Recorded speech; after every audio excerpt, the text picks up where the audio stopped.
New financial year start ஆயிடுச்சு. But உங்க work இன்னும் முடியல. இப்போ ஃபோக்கஸ் பண்ண வேண்டிய இன்கம் டாக்ஸ் ஆடிட் ப்ரிப்பரேஷன் இதெல்லாம் தான். First fixed asset. மார்ச் 31, 2026 வரைக்கும் டிப்ரிசியேஷன் கரெக்டா அப்டேட் பண்ணுங்க. இன்கம் டாக்ஸ் ரூல்ஸ் ஃபாலோ பண்ணியிருக்கீங்களான்னு பார்த்துக்கோங்க. Next stock taking.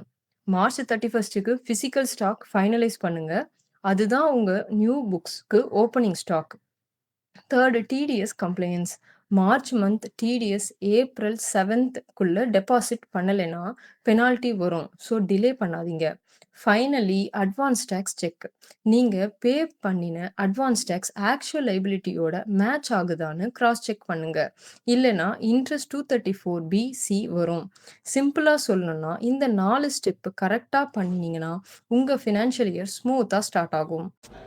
GST filing, income tax returns, business registration, tax planning, health insurance எல்லாம் ஒரு பிளேஸில் வேணுமா? ஐஸ்வர்யம் கன்சல்டன்ட் உங்கள் கம்ப்ளீட் பிஸ்னஸ் கம்ப்ளைன்ஸ் பார்ட்னர். இன்றைக்கே டிஎம் பண்ணுங்கள். உங்கள் பிஸ்னஸை சேஃப் அண்ட் ஸ்ட்ரெஸ் ஃப்ரீயாக நடத்தலாம்.